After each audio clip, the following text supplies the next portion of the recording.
Good afternoon, I'm Trish Safner. I'm in the Thompsonville Community Garden, and this afternoon we are talking about managing weeds, pests, and disease. The topic today has to do with the weather, the time of the year, and what happens in every garden every season.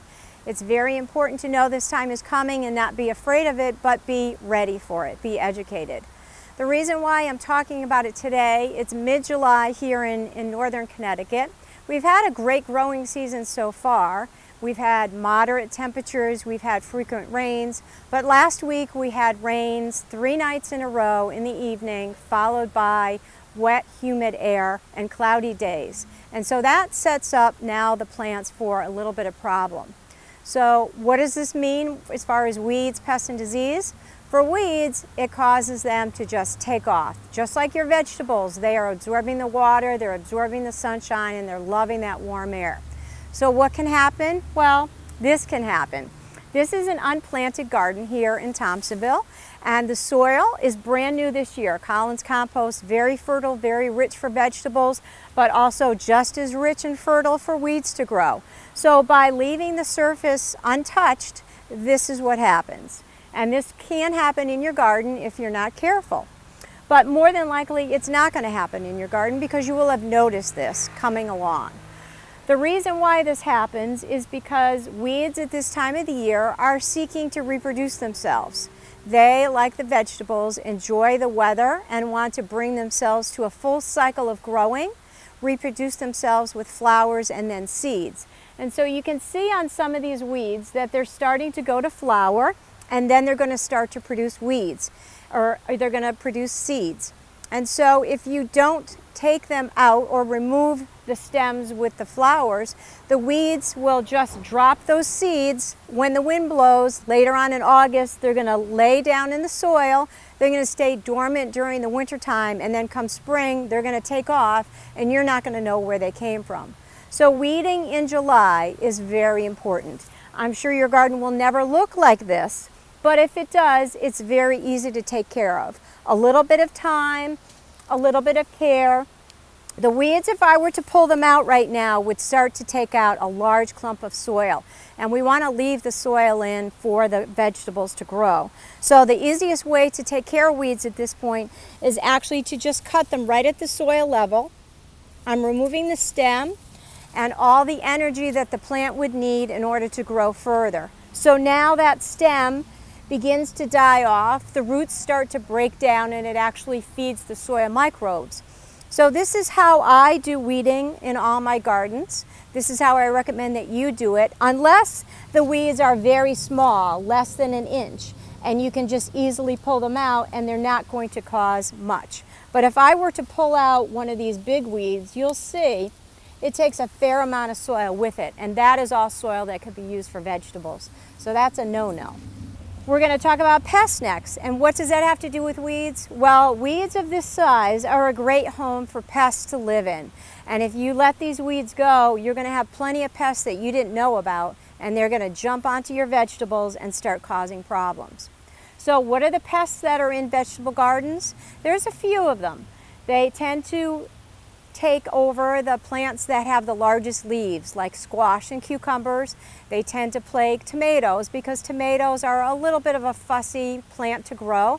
They love the warm temperatures, they love the rains, but if the season becomes wet and cloudy and cool, then the leaves start to have some issues on them. The water sitting on them invites fungus to come in, and the fungus then sets up the plant as being stressed out. It'll send out pheromones into the air, and pests will then come in and take over and add more problems to your vegetables. So we're going to go around the garden now, and we're going to take some pictures of some problems in the garden just to show you what the garden may look like in July. If you've had a lot of rain, if you've had a lot of moisture sitting on the leaves, what can happen? So we're going to move to some of the garden beds now. Weakened plants, due to poor growing conditions, release pheromones that attract the pests and bring them into your garden. Do your best to keep your garden clear of diseased leaves. Remove excess weeds. Water early in the morning or in the late afternoon at the soil level to reduce moisture sitting on the leaves, which worsens in humid weather. Check the top and bottom of leaves for eggs and remove and discard them in the trash. Carry a jar of soapy water and deposit any pests such as cucumber beetles, squash bugs, squash vine borer, tomato hornworm, Japanese beetles, Colorado potato beetles, cabbage worms, earwigs, and Mexican bean beetles. Get yourself a good picture reference book for the garden to help you identify what is a pest. Encourage beneficial insects in your garden by planting diversity. Bring in fragrant herbs to confuse pests like rosemary, basil, sage, dill, thyme, and lavender. Plant flowers with different petal displays that will draw in a variety of beneficial pollinators that also seek out pests for food.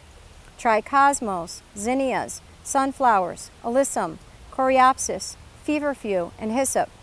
Improving the organic matter in your soil goes a long way to keeping your plants healthy during the growing season and making them less of a target at this time of the season.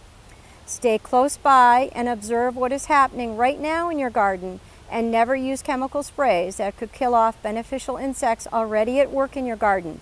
They could certainly affect your own health and the water supply. Okay, so here we are at the other end of this bed. We've got some cucumber plants in with squash plants. They're looking stressed as well. It's got the mildew on top, you can see. And on further inspection, I see that the leaves have yellow spots, and so when I turn them over, you can see the telltale squash bug eggs. Telltale bright orange, placed in a line similar to on a flag. These are going to be adults. In fact, you can see one in a teenage years walking across here. And these eggs are going to grow very quickly, and just like toddlers and teenagers, they eat voraciously. And within a week to 10 days, these leaves are going to be gone, they're going to be eaten, and there will be at least 50 squash bugs right on this one leaf. And so those 50 squash bugs will then continue to multiply. If this plant isn't taken out or properly disposed of, the squash bugs will stay in the ground, they'll overwinter, and then when the next owner of this bed puts in squash plants next year, it'll be riddled with squash bugs. Another reason why I don't recommend growing squash in community beds. It tends to be a problem, and because the beds are in close proximity, they're only a couple feet apart, it's very easy for these bugs in the adult stage to jump onto the next bed. So by not taking care of your bed, you definitely do affect your neighbor. And this is a community bed. We need to think about others, not just ourselves. So we're at another garden bed in Thompsonville, and we're just looking at beds that are needing a little bit more care. This is a bed that has tomato plants in it and squash in it, and you can see that the tomato plant is pretty much struggling right now. It's got leaf spot on it, it's got early blight on it. Why this happened, I can't really tell, but I can sort of guess that it might have been the weather that we had last week that would add to the stress. You can see that the leaves have spots on them, they have yellowing on them. It might have had a nutritional deficiency to begin with. It might have been a weakened plant when it went in the ground, and then if it wasn't well taken care of or managed, then it would have more susceptibility to problems. So the ground in this bed is very dry, which leads me to think that it's been uneven watering. You can see that the tomatoes are really pushing to fruit. It's got a lot of fruit on it, and when it fruits, it's under a tremendous amount of stress. It's sort of like going through your teenage years. There's a tremendous amount of growth happening, and if you don't take care of yourself during those heavy years of growth, then you get sick later on. Well, the same thing is happening in this plant. It has a lot of fruit on it. It's stressed out right now because of lack of care and probably weather conditions. So what I would generally recommend when a plant gets to be this way, if there's one or two branches that are looking diseased, I would cut them off. But when a plant looks like this, what I would suggest is you harvest the red ones, enjoy them. You harvest the green ones and see if you can get them to turn red. look at the tomatoes. If they start to have puckering on them or they start to have spots on them, then these are diseased and you don't really want to eat them. But these look okay so far. I don't think this plant is going to do well the rest of the season, so I would recommend something like this be taken out. And the reason I say that is because it's an attractant. It's sending out a signal right now. It's a weakened plant. It's going to pull pests and disease into the garden bed and may spread to other beds. So I would suggest this garden owner take these plants out right now and think about something else to grow. Disease is defined as a process by which a living or non-living entity interferes over a period of time with a plant's structure and/or function. Symptoms can be seen as the plant's response to the presence of the causative agent, such as leaf spot, dramatic change in the plant's yield, or even blight. This amazes me because of the similarity in the human response to a virus or bacterial infection. You lose your appetite, your energy diminishes, you develop fevers and rashes to remove the infection from your body, just as a plant attempts to do so. What do you do to get better? Take proper nutrition, take extra fluids, reduce stress, and rest while your body fights the intruder. Well, the plants need to do the same thing, and you're there to be the manager. Make sure they are properly watered, have good air circulation for the leaves, and avoid plants touching leaves to each other. Add mulch to the soil for nutrition, provide support for heavy tomatoes and cages and cukes, and remove any diseased leaves. Create a diverse plant population to provide support and observe how your plants are looking. Are the leaves yellow, which could usually be a nutritional deficiency? Did they stop producing new leaves or fruit? Is the fruit damaged? Have the roots been damaged nearby by removing large weeds? Did you spray pesticides? Have there been extreme weather conditions or air pollution? Try to research the diseases common to your plants before planting and choose disease-resistant varieties if available. Common diseases to learn about are powdery mildew, common in the squash family, leaf spot and blight and wilt on tomatoes. Learn to spot the symptoms early. My best advice: water at the soil level. Improve soil fertility for healthy plants. Plant a diverse garden with companion plants. Rotate your plant families. Use row covers early in the season. Plant cover crops at the end of the season. Research your plant's optimum growing conditions and their possible pests. Clear up debris throughout the season, but especially at the end. Observe your plants every day and be proactive. Keep them healthy so they keep you healthy. You have heard me say this numerous times because it's all intertwined. Okay, so I'm here at two beds in Thompsonville Community Garden, and they're really very opposite, and I want to show you what can happen when you take care of a bed and when you don't take care of a bed. So the bed on my right here has been properly taken care of. It shows a variety of different plants. A beautiful kale plant here. The leaves are healthy. She has been harvesting it, and as she continues to harvest it, it will produce more leaves for several more weeks. So everything looks good. There's no sign of disease anywhere. She's been watering it properly. This is a nice pepper plant. It's staked well. It's got flowers on it that look healthy. The leaves look healthy. There's no sign of disease. She's got peas that are climbing up. They're supported the way they should be because it's a vining crop. And then the tomatoes have been really well taken care of. The bottoms have been pruned, as I suggest, to keep the leaves and the stems from being too close to the soil level. So when the rains come and splash up, there's no leaves here. There's no contact for the soil-borne disease to happen. She's supported it with a tomato cage as well as stakes because of the increasing weight of the tomatoes.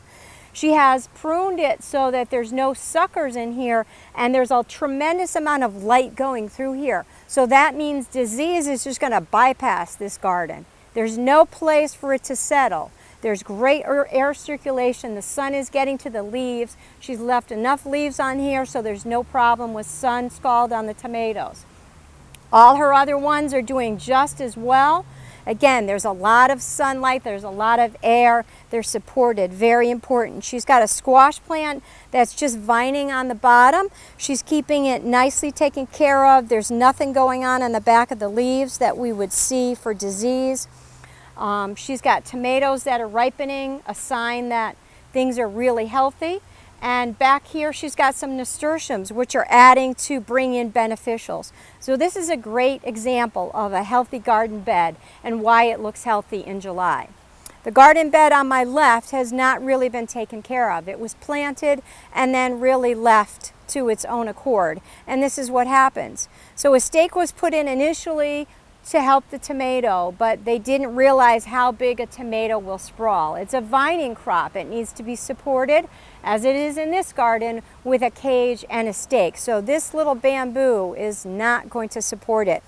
You can see that the tomato continued to grow because the conditions are great here. We've had moderate temperatures. The rain has been enough to support growth, but the growth is now going across the ground. It's in contact with the soil at all times, and this will be a target for pests and disease. This plant is doing a little bit better. It is supported and has been tied, but as you can see, there's so much foliage here, there's so much leaf-to-leaf contact that this will be potential for disease if it's not taken care of. You can also see that the weeds have been left to grow. These are great homes for pests to grow in. As well, it's setting seed. It's going to drop these seeds and bring in more weeds for next year without doing anything. So this is what can happen to your garden if you don't learn about your plant, learn what its needs are, and learn what the weather conditions here in Connecticut are. Thank you.